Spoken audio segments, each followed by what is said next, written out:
Mara wheeled her snack cart along the velvet ropes surrounding the polished turf of the Grand Oak Equestrian Gala. The evening air was warm but crisp, tinged with the scent of freshly cut grass and the faint aroma of expensive perfumes. She wore her plain white apron over old jeans, her dark hair tied back tightly, an unremarkable figure blending into the soft murmur of the elite crowd. The guests were draped in glittering gowns and tailored suits, voices bubbling with anticipation about the upcoming championship rounds. To them, Mara was nothing more than a moving convenience, a brief interruption in their perfect evening. A woman in a satin dress made a pointed remark about Mara's accent, voice patronizing yet loud enough for those nearby to hear. "Are you even from here, dear? I'm sure you don't understand what this event is about." Mara suppressed a sigh but said nothing, focusing instead on her task, offering chilled drinks and gourmet finger foods without drawing attention. Her hands moved with quiet efficiency, eyes alert yet unobtrusive. She avoided meeting the disdainful gazes, accustomed to the dismissals and sideways glances that made her feel invisible. Suddenly, a sharp crack erupted from the state-of-the-art sound system beside the main tent. It startled the horses lining up near the grandstand. A towering bay horse reared, muscles taut, then bolted, breaking through the ornate temporary barriers with a thunderous crash. Its wide eyes reflected raw fear as it thundered toward the crowd. Shock rippled through the guests as screams shattered the evening calm. People stumbled backward in confusion, some frozen, others pushing and pulling in panic. The polished, controlled elegance of the gala shattered in an instant. Mara's heart pounded, but she stayed rooted, watching the chaos unfold just feet away from her cart. Chaos exploded around Mara as the bay horse crashed through the crowd, its hooves pounding the manicured turf, sending a deep vibration through the ground beneath her feet. Guests screamed and scrambled, some stumbling over ornate chairs and unattended bags. Women in high heels flailed desperately to find solid footing while men flailed arms to steady companions. The music that had been playing moments before, lush strings and elegant piano, gave way to a cacophony of shouts, cries, and stamping hooves. For a heartbeat, the gala's elite attendees froze, overwhelmed by shock and disbelief. Event staff milled about in confusion. Some shouted orders nobody seemed to hear, while others simply stood stuck, their polished manners dissolved beneath the sudden threat. Security guards moved hesitantly, hesitant to push their way through the throng with no clear plan. Mara's eyes narrowed. She didn't waste time processing fear. Her experience with horses and emergency training kicked in with automatic precision. She shoved the snack cart aside to clear a path, the wheels rattling over uneven turf. "Everyone, listen. Get down, move left, away from the horse." Her voice rose suddenly, not frantic, but firm and clear, cutting through the panic like a knife. Several heads turned, startled by the command coming from a lone, plainly dressed woman they'd barely acknowledged a moment earlier. Some guests scoffed quietly. "Who is she to be shouting orders?" whispered a man with a diamond cufflink, eyeing her like she was an intruder spoiling their evening. But Mara ignored the murmurs. Her eyes locked on a small boy, no more than 6, trembling frozen in place just a step from the galloping horse's wild trajectory. Without hesitation, Mara stepped forward, her breath steady despite the adrenaline coursing through her. She crouched swiftly and scooped the child up into her arms, wrapping him close against her chest. His eyes, wide and glistening, searched her face for assurance. "It's all right," Mara said softly, though her tone held an iron edge of confidence. "Keep still. We'll be safe." She scanned the crowd beyond the horse's path. Some people were still paralyzed, others pushed aside in a blind surge. "Help me clear a path behind me," she called, her voice snapping out commands like a conductor orchestrating chaos into symphony. A few near her, initially hesitant, saw her resolve and followed. They motioned for others to step back. Leaning down to her cart, Mara grabbed a large, bright red blanket that she had been using as a tarp under some snacks. She unfurled it with practiced hands, holding it right in front of her and the child like a shield. The horse's muscles rippled as it thundered closer, its huge head darting left and right, eyes wild and panicked. "Back off. Give it space," Mara shouted, waving the vivid blanket in wide, deliberate motions. The flash of red against the horse's line of sight caught the animal's attention, slowing its furious charge fractionally. The crowd hesitated, then scrambled backward further, instantly creating a safe margin. Mara stepped forward, remaining calm and steady despite the pounding fear inside. She could feel heat building in the crowd, the scent of sweat and fear mixing with the evening's floral perfumes. She watched for the horse's rhythm, matching its movements with hers, using her knowledge from years of horsemanship to anticipate its shifts. "Everyone, stay calm," she urged. "Let it pass. Move slowly, stay low." Her voice was a lifeline tethering panic to order. Some guests stared at her in disbelief, accustomed only to painted polished figures maintaining protocol, not a young woman in jeans taking control. One security guard stepped forward, uncertain. "Ma'am, you should step back, please," he urged. "No," Mara said quietly but firmly. "I know what this horse needs. Back up." Her tone left no room for argument. The guard hesitated, then nodded, stepping back and helping others clear a wider path. People began to move as one, guided by her calm voice. Mara pressed on, leading the child and the few volunteers at her side slowly backward, away from the horse's path toward an open paddock gate at the edge of the event grounds. The horse hesitated as it approached the more open space, sensing freedom beyond the narrow confines of the crowd.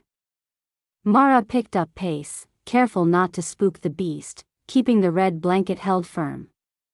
She kept talking softly to the child, "You're doing great. Just hold tight." As they neared the gate, Mara noticed the horse's flanks rippling, nostrils flaring with sweat. A helper brought the gate open just enough. Mara motioned urgently for it to swing wider, and in a coordinated move, they guided the horse through, away from the crowd. Finally, the animal slowed, breathing heavily but calmer now in the open air. Mara lowered the blanket and gently placed the boy down at a safe distance. He hugged her leg briefly, still trembling but safe. The crowd began to quiet in stunned realization. Some whispered praises, others sat silently, blinking as if unable to believe the evening's nightmare had softened so swiftly. Injuries were minor, scrapes and bruises mostly, thanks entirely to Mara's rapid, calm interventions. Mara's chest heaved, adrenaline still surging, but her expression remained steady. Around her, the guests who had earlier dismissed or mocked her now wore an unmistakable look, surprise mingled with something close to respect. Her voice was no longer ignored but remembered. A sharp contrast to the indifferent glances and whispered rumors that had marked her at the start of the night. The sound of cameras clicking, capturing the moment, began to rise quietly. Phones came out, recording Mara standing among the scattered crowd, the plain woman who had tamed chaos with nothing but a cart, a blanket, and a steady heart. As the gala's director hurried over, an overwhelmed but grateful glow painted his face. "Thank you," he said simply, eyes earnest behind wire-rimmed glasses. "You saved lives tonight." Mara nodded, still scanning the crowd, alert for any lingering dangers. Though exhausted, she felt a strange surge of energy, an awareness that despite the night's terror, she had acted decisively. And in doing so, shattered the invisible barrier that had kept her on the margins of this opulent world. Around her, the hum of hushed voices carried a new note, a tone of admiration and curiosity. Mara, the snack cart woman, moved among strangers who now saw her clearly. Yet she said nothing more, quietly turning back to her cart, ready to keep serving, forever changed. The night's events drifted into Mara's mind like ripples on still water, stirring memories she had long kept submerged. As she gently wiped down the once cluttered snack cart with tired hands, the world she had been living in, the one of quiet invisibility, fell away, revealing the sharp contours of a past that had shaped every instinct she displayed tonight. She closed her eyes briefly and was transported back to a small stable on the outskirts of town. A teenage Mara, strong-legged and fearless, swung herself gracefully into the saddle, the worn reins familiar in her hands. Her brown hair was pulled back in a loose ponytail, and her face was flushed with determination. That stable was a sanctuary. It was where she first learned to speak the language of horses, to sense their moods and fears as distinctly as her own heartbeat. Under the watchful eye of her instructor, Mr. Latham, Mara learned more than riding. She was taught trust, patience, and control. "Feel the rhythm of the horse beneath you," he'd say, "not just with your hands, but with your whole body." Hours spent in the dusty sun had sharpened her awareness, turning her into a natural equestrian. But her talent did not end in the ring. Mara's curiosity led her to community classes in emergency medical training. The district hospital offered courses for youth, and she eagerly volunteered. It gave her a different kind of power, the ability to calm panic, to stabilize breathing, to stop bleeding. She had sat through long lectures, practiced CPR on plastic mannequins, and learned to help in crises. "It's about saving moments," her instructor Mrs. Delgado had explained, "moments that change lives." Her life, however, had taken an unexpected turn. The death of her father after a brief illness hammered into Mara a sharp new reality. The family's financial security crumbled.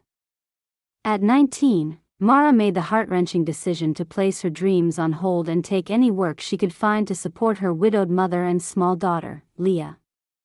She had enrolled in paramedic training with bright hopes but was forced to drop out just months before certification, the mounting bills and childcare responsibilities pulling at her like anchors.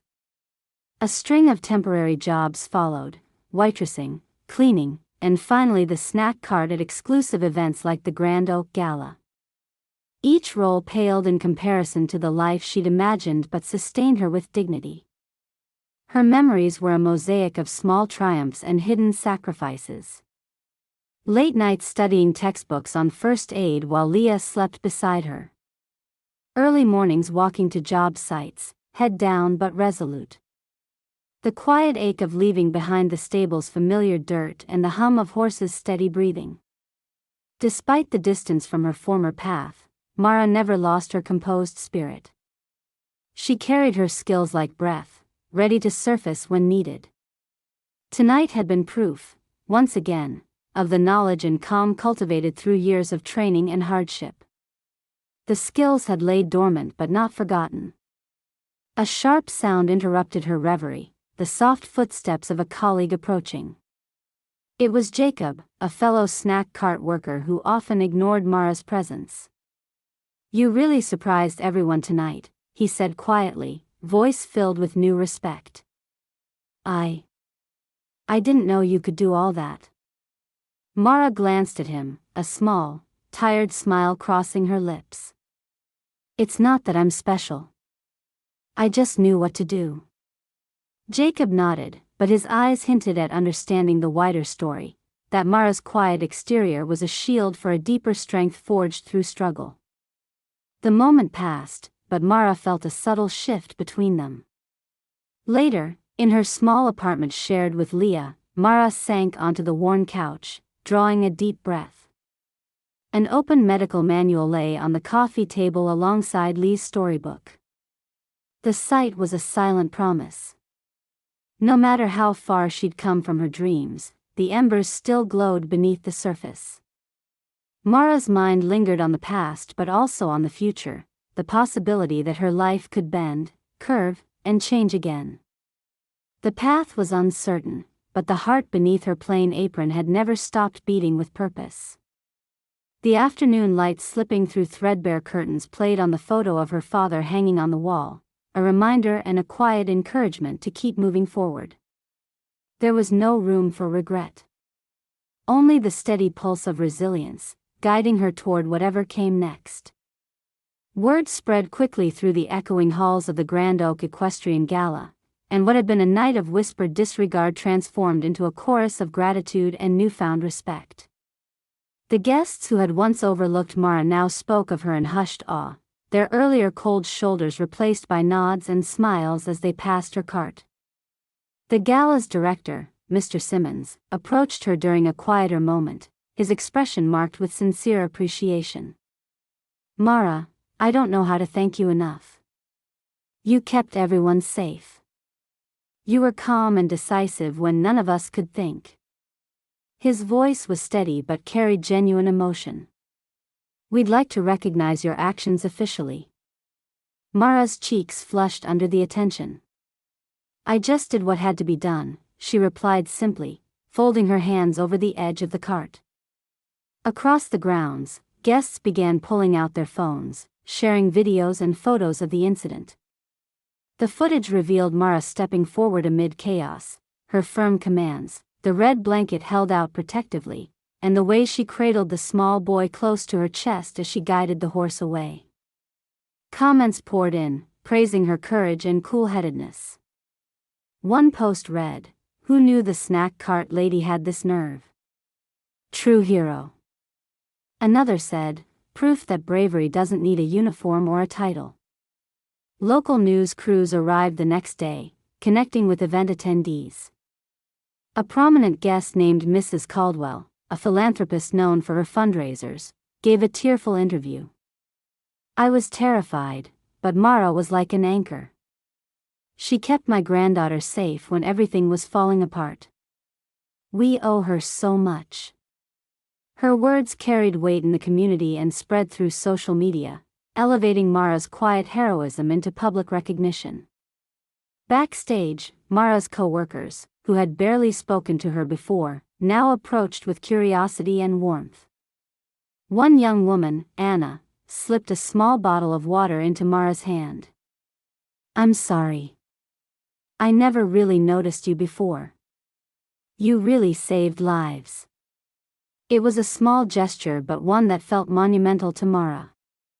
She returned the smile, sensing a shift in how she was seen, not as invisible background, but as someone capable and respected. Guests who had once passed her with indifference now nodded greetings, some even stopping to introduce themselves. The barriers of social class seemed to melt away in the glow of genuine admiration, replacing skepticism with reverence. In the days that followed, curious minds dug deeper. Old photographs of Mara surfaced online, images of the teenage girl in riding gear, poised with her horse just before a competition. There were clips from early public service campaigns where she had volunteered as a medical aide, her youthful face glowing with earnest determination. Articles from community newsletters praised her dedication before life's hardships rewrote her story. A local blogger specializing in human interest stories published a profile titled, "Mara, the woman who reminded us what true strength looks like." It traced the arc of Mara's life, the small victories, the sacrifices, the persistence despite invisible barriers. Comments flooded in, many echoing the sentiment that people must never underestimate those quietly carrying hidden talents and courage. Through all this attention, Mara remained grounded. She still arrived at the gala, pushing her snack cart, but now she wore a different expression, one tinged with quiet pride rather than resignation. The world was no longer a distant stage where she played a shadowy role, it was a place where she had stepped boldly into the spotlight, even if just for a moment. One afternoon, a well-dressed man from a local emergency services department introduced himself. He extended his hand with a respectful smile. "Mara, my name is Luke. I've heard what you did and want to talk about opportunities for someone with your skills and calm under pressure." Mara studied him thoughtfully. The invitation felt like a door opening after years of walls. That evening, as Mara closed up her cart, she noticed Leah playing nearby, surrounded by children whispering excitedly about her mom. Leah looked up, her eyes shining with pride and wonder. "Mom, you were amazing. Everyone says so." Mara's heart tightened with a warmth that no accolades could replace. She bent down and hugged her daughter close, holding on to the quiet promise of what might come next. It was a new chapter she hadn't dared imagine until now, a chance not just to be seen, but to stand tall. And as the sun dipped behind the trees lining the event grounds, Mara smiled, feeling the weight of invisible walls lifting at last. Days slipped into weeks after the Grand Oak Equestrian Gala, but the echoes of that night lingered in Mara's life, stirring possibilities she had long buried beneath cautious acceptance. The invitation from Luke, the man from the Emergency Services Department, remained in her thoughts, an offer to join an exclusive paramedic recertification program designed to welcome skilled professionals back into the field. It was a chance not only to reclaim her career but to reclaim a part of herself she had reluctantly set aside.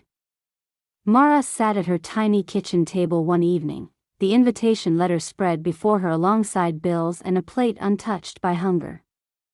Her fingers traced the elegant script of the program's acceptance, the words "outstanding situational control and leadership" lingering like a quiet encouragement.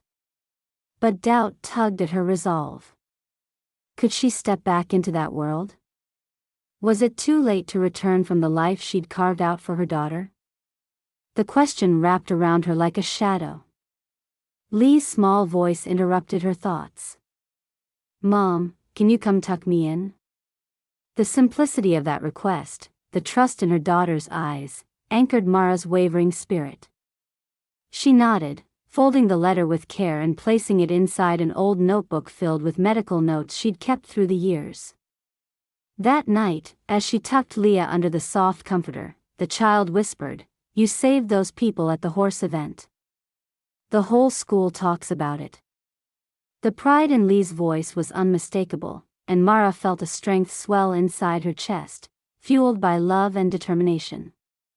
The next morning, Mara sent a short reply accepting the invitation, her hand steady despite the rapid beat of her heart. At the training center, walls gleamed with sterile white light, and the air smelled faintly of antiseptic, a familiar, reassuring scent. As she donned the standard paramedic uniform for the first time in years, she caught her reflection in a mirrored panel. The woman who looked back was not the invisible snack cart attendant from months before but a figure poised with quiet authority and renewed purpose. The weeks that followed were a whirlwind of intense training, rigorous evaluations, and late-night study sessions. Mara's skills, once dormant, resurfaced with startling clarity and precision. She impressed instructors with her grounded calm during simulated emergencies, her deft hands swiftly stabilizing patients, and her leadership in coordinating team responses. The program's director, a seasoned paramedic named Rachel Barnes, took a special interest. "You bring more than technique," Rachel said.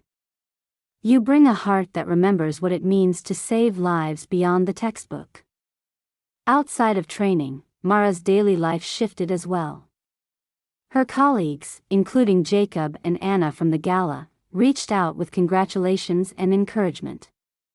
The invisible walls that had confined her seemed to transform into bridges, connecting her with those who once overlooked her. Leah, too, adapted to the change with sparkling enthusiasm. She proudly wore a homemade badge that read, "Mom is a hero," and often announced to anyone who would listen, "My mom helps people."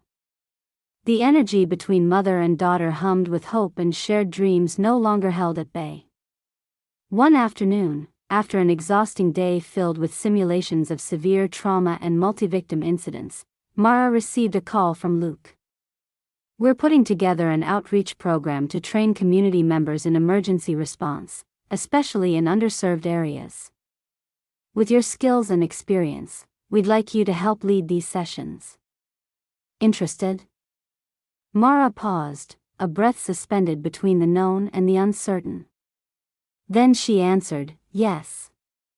I want to." As the program rolled out, Mara found new purpose not just in applying her medical expertise but in mentoring others, empowering them to respond confidently in crises. Her past, once a source of quiet regret, now fueled her mission. This wasn't about reclaiming status, it was about reshaping her narrative and helping others find their strength. Evenings after long shifts were filled with simple joys, Lee's laughter echoing through their small apartment, stories exchanged over humble meals, the satisfaction of a day spent living with intention. Mara no longer felt the weight of invisibility, she was visible, vital, and alive. One crisp morning, Mara stood outside the training center, adjusting the badge on her crisp paramedic jacket. The sun cast golden hues on the building, and distant voices carried the sounds of a new class gathering. She smiled, feeling a deep contentment that had little to do with acclaim and everything to do with knowing she was exactly where she was meant to be. Turning to head inside, Mara felt her daughter's words vibrate in her heart, strong, clear, and unwavering. "My mom is a hero." And now, she was ready to live that truth every day, without fear, without hesitation, and with the quiet strength that had always been hers.